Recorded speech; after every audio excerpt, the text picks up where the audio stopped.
You're not imagining it. The NBA is dealing with an injury wave. Giannis, Wemby, Kyrie, Zion, AD, every week it feels like another star goes down. We're 1 month into the season and the injury report already feels like a CVS receipt. But here's what most people don't know. This didn't begin now. A 17-year NBA study recorded over 12,000 injuries. That's 19 injuries for every 1,000 game exposure. So even before the modern pace boom, injuries were part of the sport. But once we zoom into the last decade, the numbers jump off the screen. Between 2017 and 2021, the league recorded 3,500 injuries across 600 plus players, with the number rising every single year, even after removing COVID. So the question is simple. Why are NBA players getting injured more than ever before, even with better science, better training, and better technology? Let's break it down. The NBA today moves at a pace we haven't seen since the late 80s, but now players also have to defend 30 feet of spacing. So every night, guys like Anthony Edwards, Wemby, Giannis, they're covering more ground, sprinting faster, and making harder stops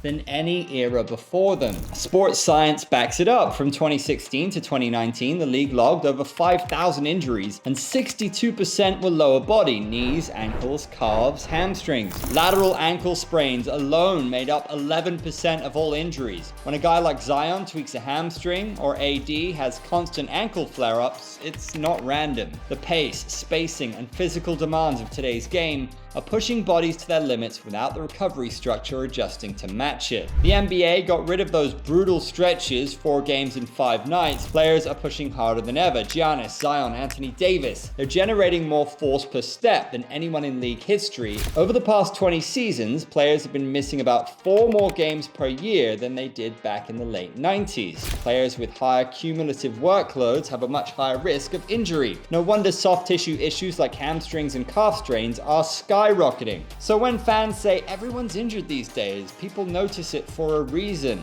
The numbers prove it. And here's the part that scares teams the most: the rise of tendon injuries, especially the Achilles. Around basketball globally, soft tissue and tendon injuries are now the #1 most common category, and the Achilles is leading that trend. Last season, the league had 0 Achilles tears. The previous 5 years, only 2. This year, 8. The most in NBA history, almost double 2015's peak of 5. Since 1990, there had been 45 tears total, averaging 1.3 per season. This year alone, injuries feel everywhere. Stars, role players, even draft hopefuls aren't safe. For Boston, Achilles problems forced a total squad retooling, moving core pieces like Drew Holiday and Kristaps Porzingis. Indiana's magical run abruptly ended. Players we thought we'd see for years sidelined. Then there's Damian Lillard in the first round, Dejounte Murray, Drew Smith, Isaiah Jackson, and James Wiseman, all hit with tendon issues in summer leagues or off-season workouts. The modern game forces players into extreme biomechanical positions, wider stances, deeper cuts,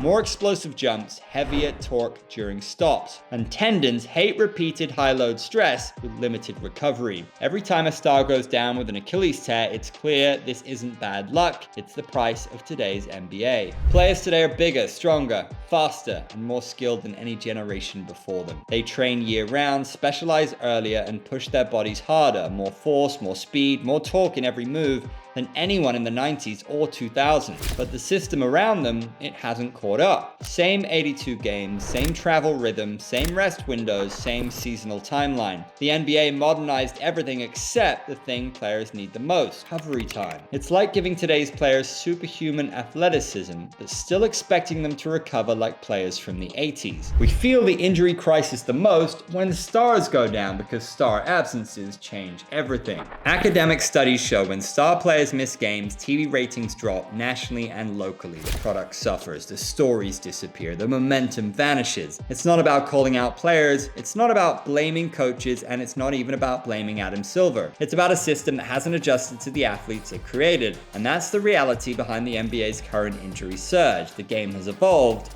but the season hasn't. So here's the question I'll leave you with. Which of these 5 reasons is the real root of the NBA's injury problem?